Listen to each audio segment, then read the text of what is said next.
주일날 어느 날 아침에 한 가족이 바쁜 걸음으로 교회를 향해서 걸어가고 있었습니다.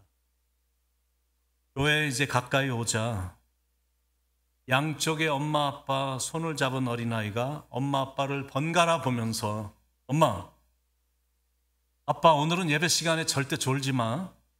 나 창피하단 말이야. 알았지? 라며 간청을 했습니다. 깜짝 놀란 듯 좌우를 두리번거리던 그 아이의 부모는 조용히 하라는 뜻으로 아이를 윽박지르며 눈짓을 했습니다.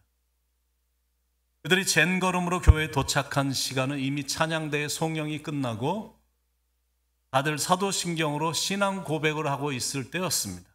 윗몸을 숙이고 빈자리를 찾아 간신히 자리를 잡았습니다. 그날도 주일 예배는 지난 주일과 다름없이 정해진 순서에 따라 드려지고 있었습니다. 주보에 적힌 별 모양의 표시를 따라 일어났다 앉았다 하면서 예배 순서를 따라하고 있었습니다. 교동문을 따라서 읽고 장로님의 대표 기도에 이어 성경 봉독과 찬양대의 찬양도 경청을 했습니다. 이윽고 설교가 설교가 시작이 됐어요. 충격을 받아서 말이 더듬어지네. 이윽고 설교가 시작이 됐습니다. 그날따라 유난히 길게 느껴지는 설교를 한쪽 귀로 들으며 눈으로는 주보를 군데군데 훑어봤습니다. 교회 소식을 낱낱이 읽고 헌금한 사람들의 명단을 쭉 확인을 하고 주보에 옷자를 잡아내며 교정까지 다 끝냈지만 설교는 그때까지 계속되고 있었습니다. 설교가 시작된 지 한 15분쯤 지났을 때 아니나 다를까 아이가 걱정한 대로 아빠 엄마의 몸이 좌우로 약간씩 흔들리기 시작했습니다. 한 주간의 피로가 엄습해오는 것을 느끼며 무거운 몸으로 간간히 졸았습니다. 그런데 그 누구도 그런 모습에 이상하게 생각하지 않았습니다.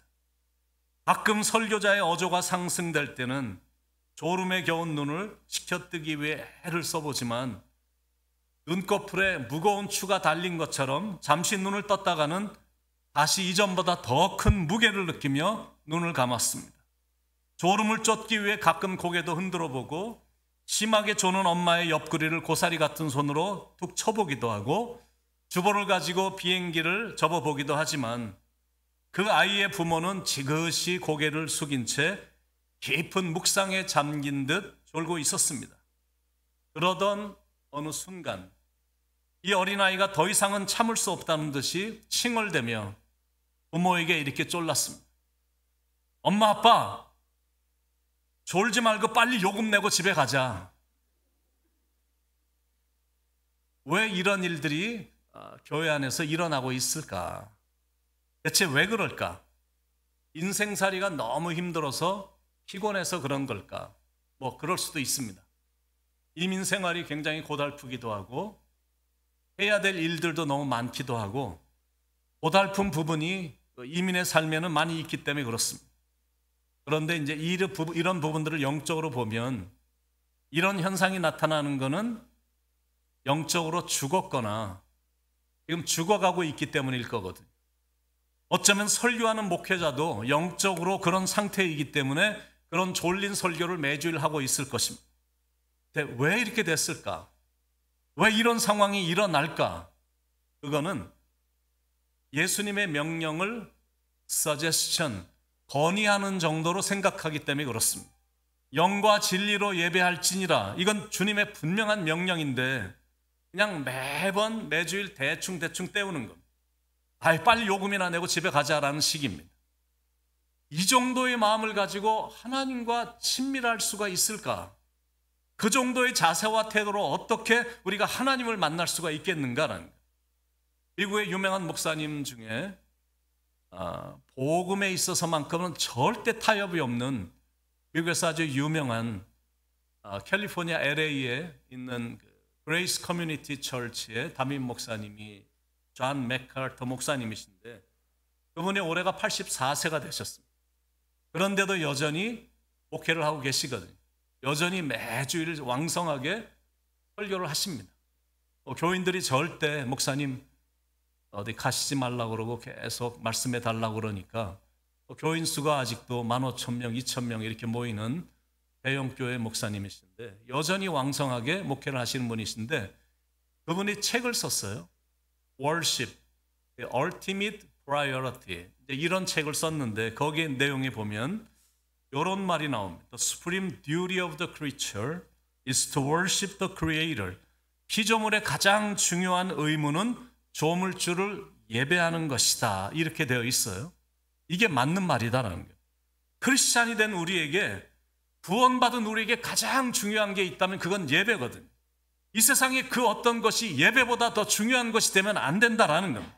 예배는 하나님의 명령이고 하나님은 예배를 받기를 한없이 기뻐하시기 때문에 그렇습니다. 그래서 예배가 가장 중요한 거예요.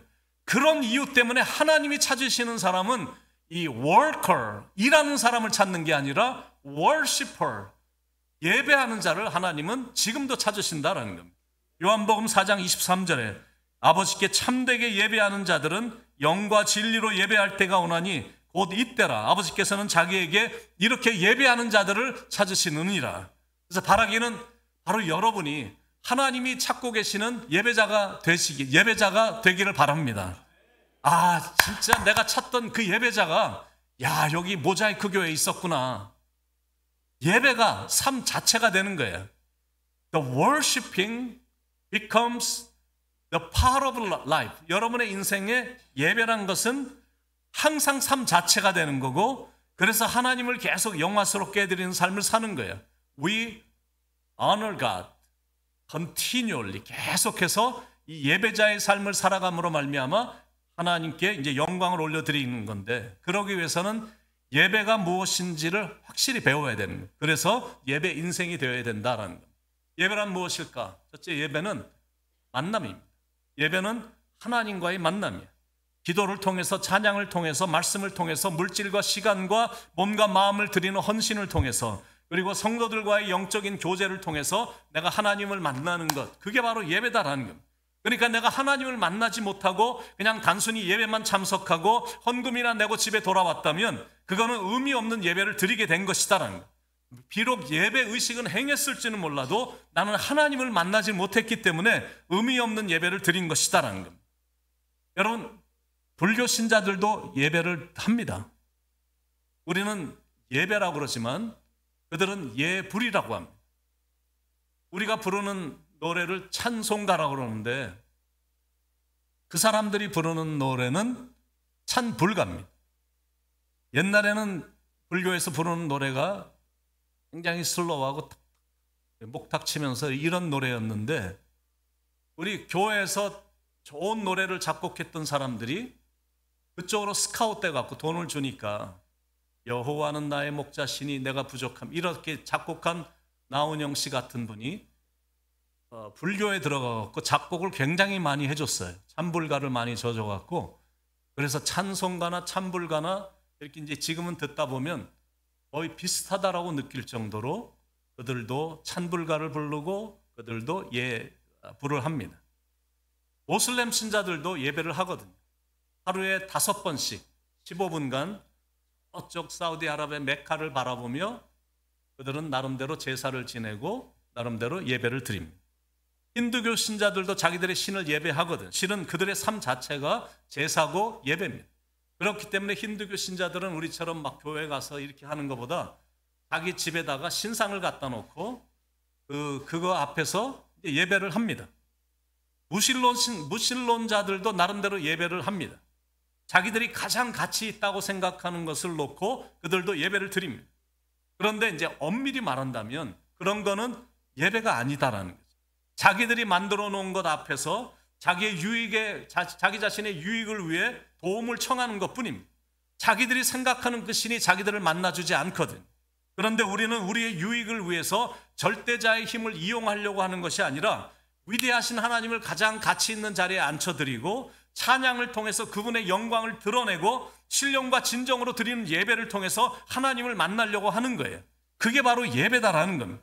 그래서 우리 교회도 그렇지만 대부분의 교회들이 성도님들이 어떻게 하면 하나님을 만나게 해드릴 수 있을까? 그래서 하나님을 만날 수 있도록 다양한 시간에 다양한 예배를 드리도록 편의를 제공하고 있습니다. 아침 일찍 모여서 예배를 드린다거나 아니면 아침에 중간 시간에 모인다거나 일주일 내내 일하느라고 수고했으니까 주일 아침엔 잠도 푹 자고 와서 예배 드리라고 조금 늦게 예배를 또 드리기도 하고, 어떤 경우에는 오후에 모여서 예배를 드립니다.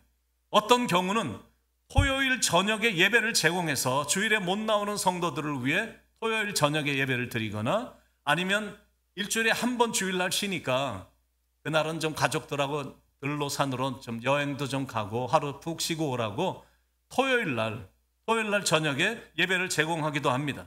그것뿐만이 아니라 사람들이 원하는 스타일이 다 각각 다르기 때문에 전통 예배, 열린 예배, 아니면 전통 예배, 현대 예배, 이거를 블렌딩을 시켜갖고 전통 예배 같기도 하고 현대 예배 같기도 하고, 어떤 사람들도 예배에 와갖고 하나님을 만나지 못하는 일이 절대 없기를 바라는 마음으로 이런 스타일의 모든 예배를 제공하거든요.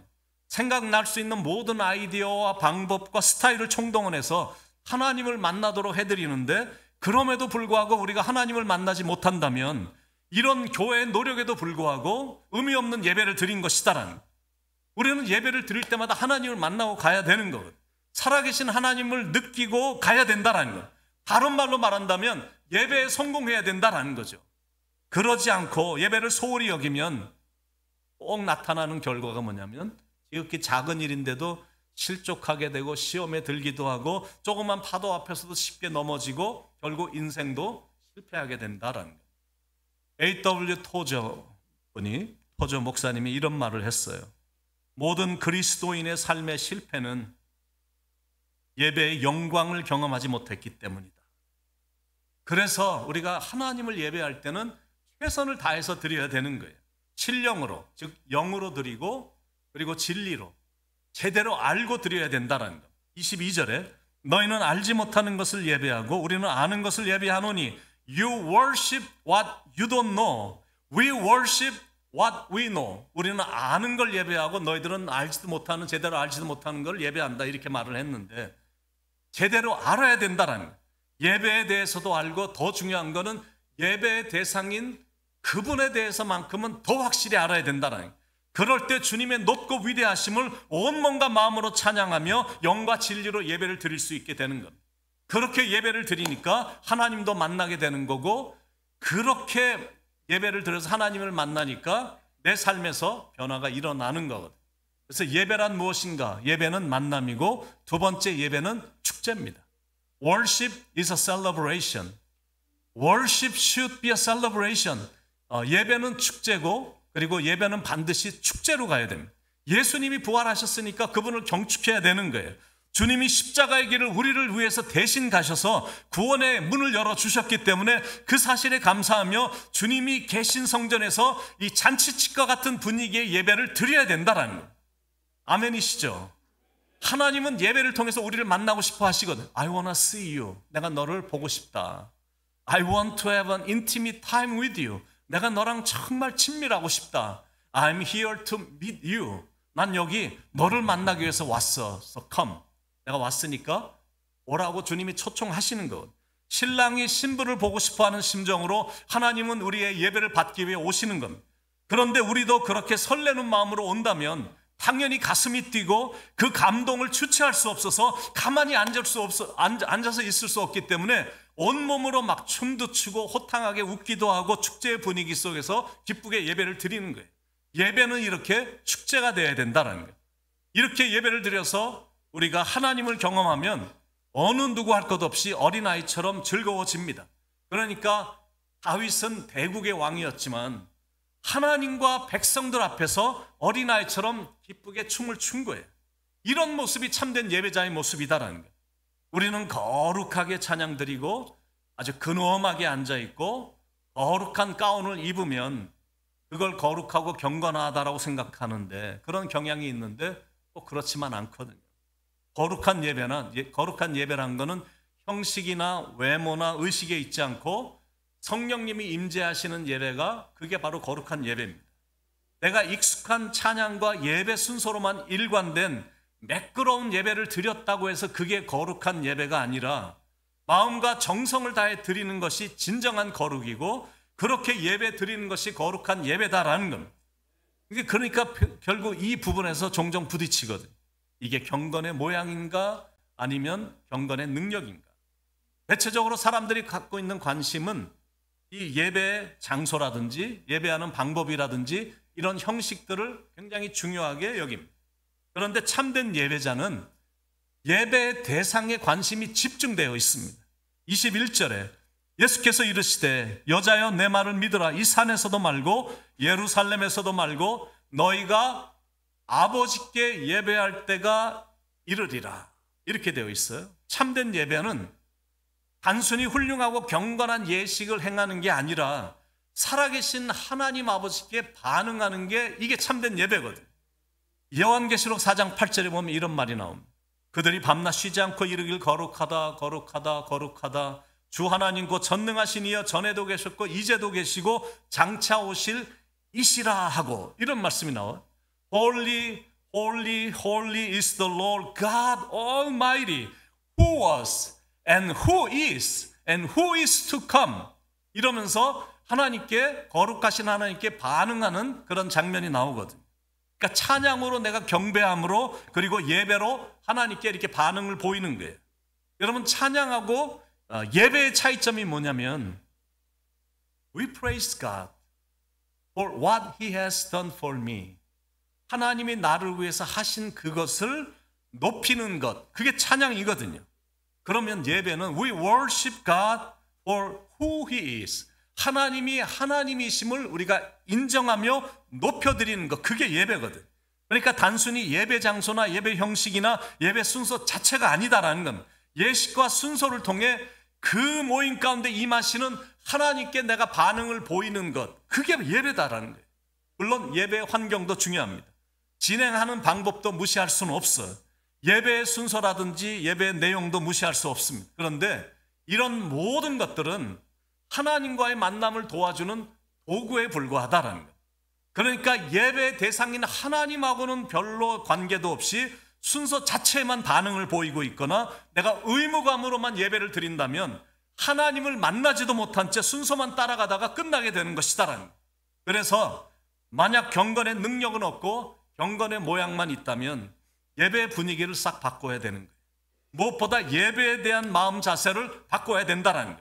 왜냐하면 예배만 드리고 끝나는 게 중요한 게 아니라 예배의 성공이 중요하기 때문에 그렇습니다.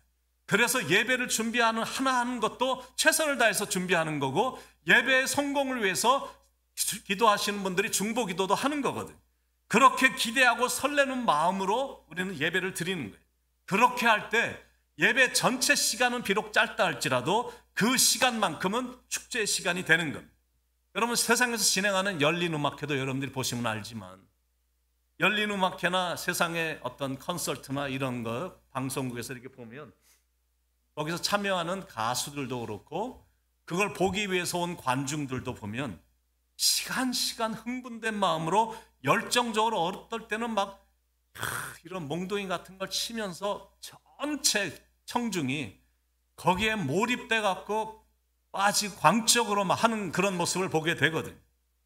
가수 나훈아가 며칠 전에 마지막 콘서트를 하면서 이제 완전히 은퇴를 하겠다고 발표를 했어요. 그래서 어제부터 시작을 해갖고 13번의 공연을 이제 투어를 시작을 했는데 13번의 공연을 한다고 표를 팔기 시작했는데 금방 다 매진이 됐습니다. 그리고 어제 참여한 사람들이 구름대처럼 몰려왔다는 거예요. 그리고 나와서 이번에 이제 마지막 콘서트라고 다 아니까 시작부터 끝날 때까지 마지막이란 단어 때문에 탄식이 저절로 나오고 막 시작부터 끝까지 눈물을 흘리는 청중들로 가득 차 있었다라는 그런 기록입니다. 여러분 세상 사람들도 자기가 좋아하는 사람이면 그런 자세로 임하는데 우리는 가장 위대하신 하나님을 찬양하고 예배를 드리는 사람들이잖아요. 그렇다면 우리는 더 큰 갈망으로 더 간절함으로 하나님을 만나는 기대감으로 그리고 하나님이 하신 일들에 대해서 감사하며 기쁜 마음으로 이 예배를 드려야 된다는 거예요. 그게 예배다라는 겁니다. 그렇게 예배를 드리다가 하나님을 딱 만나게 되니까 그게 감격이 돼서 어떨 때는 막 도가 넘친다고 느낄 정도로 신나게 찬양도 하는 거고, 손뼉도 치면서 찬양하는 거고, 온몸으로 춤추며 찬양도 하는 거예요. 그게 잘못된 예배가 아니다라는 거예요. 그게 정상적인 예배고, 오히려 그게 성경적인 예배고, 그렇게 드리는 예배를 하나님은 기뻐 받으신다라는 거예요. 식당에 간 남자와 여자의 모습으로 불륜과 부부를 구분하는 세상 조크가 있습니다. 음식점에 들어올 때 이렇게 따로 들어오면 앞에 남자가 들어오고 뒤에 여자가 따라오고, 그러면 부부다라는 거예요. 팔짱을 끼고 들어오거나 남자가 여자를 에스코트 해주면 불륜이다라는 거예요. 좌석 테이블에 앉을 때 마주보고 앉으면 부부고, 바로 옆에 찰싹 달라붙어 앉으면 불륜이다라는 거예요. 메뉴를 고를 때 말없이 각자 메뉴를 고르기에 바쁘면 부부고, 마치 로맨스 소설을 읽듯이 서로 사이좋게 메뉴판을 탐색하면 불륜이다라는 거예요. 싼 음식을 주문하면 부부고, 비싼 음식을 주문하면 불륜이다라는 거예요. 고개를 숙인 채 아무 말 없이 시킨 밥만 먹으면 부부고, 식사 내내 정답게 얘기하면 불륜이다라는 거예요. 고기를 구울 때 여자가 구우면, 고기가 좀 비싼 시즌이면 대체적으로 고기 조금 시키고 채소로 여자가 계속 굽고 있으면 부부고, 남자가 구우면 불륜이다라는 거예요.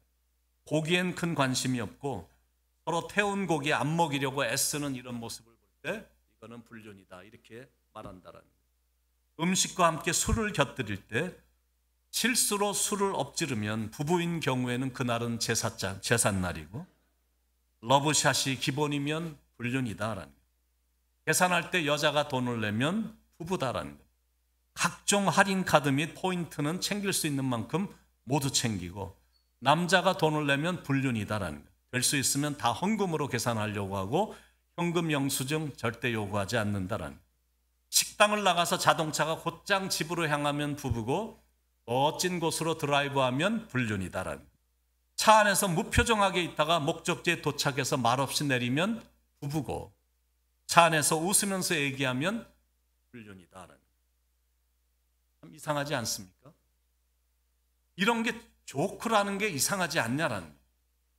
부부는 당연히 그래야 되는데, 근데 그렇게 하면 오히려 사람들이 이상한 눈초리로 쳐다보는 거예요. 세상이 그렇게 만들어 놓은 것.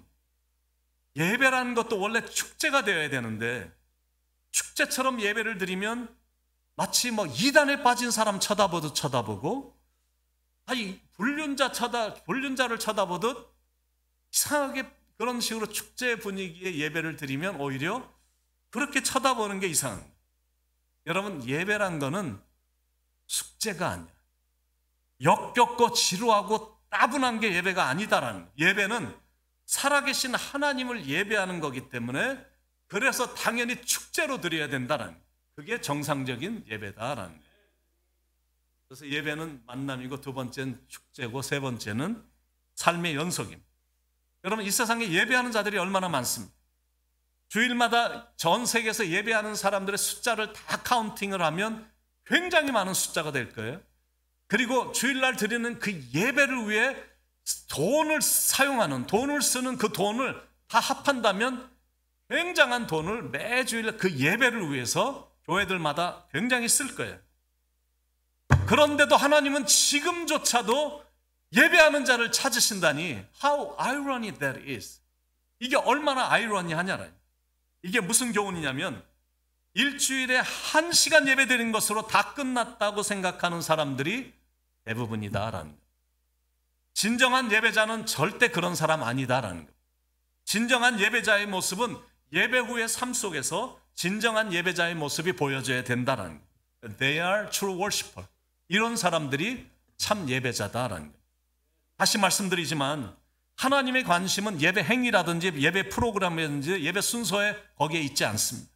그리고 예배 시간도 아니고 예배 장소도 아니고 예배 스타일도 아니야. 하나님의 관심은 예배자에게 있습니다. 여러분은 어떤 마음으로 예배를 드리십니까? 그리고 예배 드린 후에는 어떤 삶을 살아가십니까? 예배를 영어로 worship service라고 이렇게 얘기합니다. worship은 하나님께 존경과 경외하는 마음으로 이렇게 드리는 거고, 서비스라는 것은 말 그대로 섬김과 봉사를 하는 것. 이게 무슨 말이냐면 예배를 드린 후에는 봉사와 섬기는 것까지 해야 예배의 완성이다라고 말하는 것. 그러니까 예배 없이 드리는 봉사나 섬김 같은 거는 그런 뜻에서 아무런 의미가 없는 거예요. 그리고 예배는 잘 드렸어도 삶에서 섬김이나 봉사로 이어지지 않는다면 그것도 큰 의미가 없다라는 거예요. 다른 말로 말해서 그냥 예배만 잘 드렸지 자신의 삶에서 예배자의 모습이 나타나지 않는다면 그 예배는 실패한 예배다라는 거예요. 그래서 여러분들이 꼭 기억하셔야 될 거는 진정한 예배자는 주중에도 예배하는 자다. 매일매일의 삶에서 예배자의 모습이 있다라는 것. 그런 예배자를 하나님은 찾고 계신다라는 것. 마지막, 예배는 부흥과 변화를 일으키는 파워다라는 것. 부흥이란 거는 예배에 대한 갈망이 성도님들 안에서 하나님을 예배하고 싶은 갈망이 일어날 때 진정한 부흥이 일어나는 법이거든. 그러니까 예배에 힘쓰고 애써서 기도하고 찬양도 신나고 힘있게 하고 하나님의 얼굴을 구하며 하나님을 사모하는 마음으로 드려야 되는 거예요. 이렇게 영과 진리로 예배를 드릴 때 성령의 불이 느껴지는 거거든.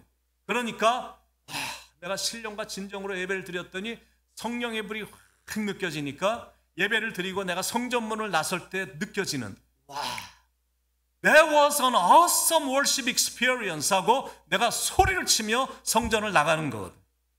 사랑하는 성도 여러분, 하나님께서는 오늘도 영과 진리로 예배하는 자들을 찾고 계십니다. 믿습니까? 그렇다면 하나님이 찾으시는 그 예배자가 여러분이 되길 바랍니다. 뭔가 할 수 있을 때 하시기 바라고, 여러분이 뭔가 드릴 수 있을 때 드리기 바라고, 여러분이 시간이 있을 때 그 시간을 드릴 수 있길 바랍니다. 왜냐하면 그런 날이 더 이상 안 올지 모르거든. 내가 드리고 싶어도 하고 싶어도 할 수 없는 그런 시간이 올 수 있다라는 거예요. 일할 수 없는 밤이 속히 오리라, 이런 날이 올 수 있다라는 거예요. 그래서 내가 예배를 드릴 수 있을 때, 내가 활동할 수 있을 때, 주님을 섬길 수 있을 때, 내가 봉사할 수 있을 때 최선을 다해 드리는 거예요. 여러분은 오늘 이 아침에 주님께 무엇을 드리시겠습니까? 한번 이런 결단을 주님 앞에 올려드리면 어떨까요? 하나님, 제가 하나님이 찾으시는 예배자가 되겠습니다. 영과 진리로 예배하는 자가 되겠습니다. 예수님을 나의 구주로 모시며 살겠습니다. 하나님만 바라보며 예배하는 예배 인생을 살겠습니다. 이런 결심을 한번 해볼 수 있으면 좋겠어요. 세계 제2차 세계대전이 일어났을 때 대영 제국의 국민들이 아주 극도의 혼란과 극도의 두려움에 빠졌습니다. 국민들은 당황했고 예측할 수 없는 미래 앞에 백성들은 어찌할 바를 몰라 하며 불안에 떨고 있었습니다. 왜냐하면 히틀러가 거의 모든 나라를 정복을 했고 마지막 하나 남은 영국까지 점령하기 바로 직전이었기 때문입니다. 그래도 다행이었던 것은 영국이란 나라에 모든 백성들이 믿고 존경하는 두 명의 지도자가 있어서 그나마 다행이었습니다. 첫 번째 지도자는 유명한 정치가였던 윈스턴 처칠이었고, 또 한 분은 윌리엄 템플이라는 훌륭한 목사님이었습니다. 위기에 처해 있는 나라를 살리기 위한 방법으로 영국 국왕은 존경받는 두 사람에게 라디오 연설을 의뢰했습니다. 허무함과 절망과 공포와 두려움에 빠져 있는 국민들은 그들이 사랑하고 존경하는 이 두 지도자가 어떤 말을 할지 귀를 기울이며 라디오 앞에 다 앉았습니다. 그런데 이 두 사람이 그렇게 말하자고 입을 맞춘 것도 아닌데 이 두 사람의 연설의 마지막이 정확하게 똑같았습니다. 여러분, 지금이야말로 하나님을 바라볼 때입니다. 우리가 지금 무엇보다 할 일이 있다면 그것은 전능하신 하나님 앞에 나아가 예배하는 일입니다. 우리 모두 다 무릎을 꿇어 전능하신 하나님을 바라봅시다.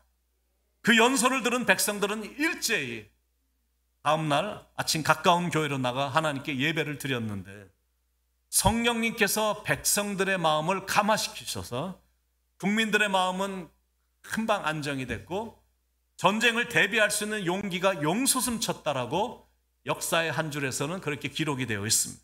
근데 참 신기한 게 뭐냐면 히틀러가 이제 이 중요한 공격을 날씨가 가장 화창한 날 하려고 일기예배 다 보고 공격하려고 했는데 어디선지 강풍이 갑자기 세게 몰아와서 도저히 공격을 할 수 없었다라는 거예요.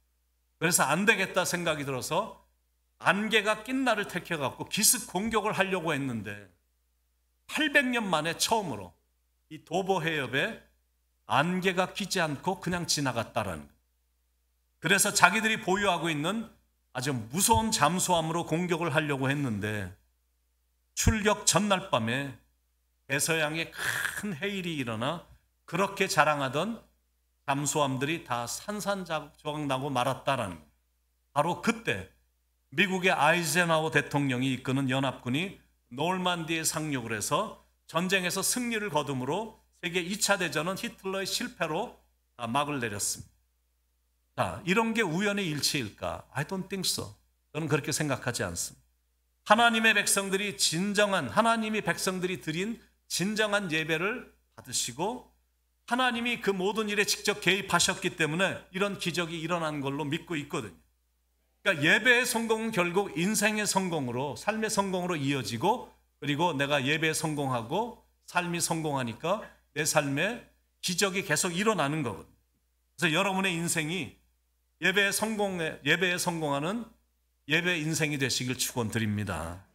그렇게 살다 보면 언젠가 천상에서 예배를 드리게 되는 날이 분명히 오게 될 것입니다. 우리가 그날을 소망하며 그날에 하나님을 예배하는 그날의 모든 것들을 한번 상상해 보시면서 이 땅에서 진정한 예배자로 하나님을 예배하며 사는 결심이 여러분 안에 있기를 간절히 축원드립니다.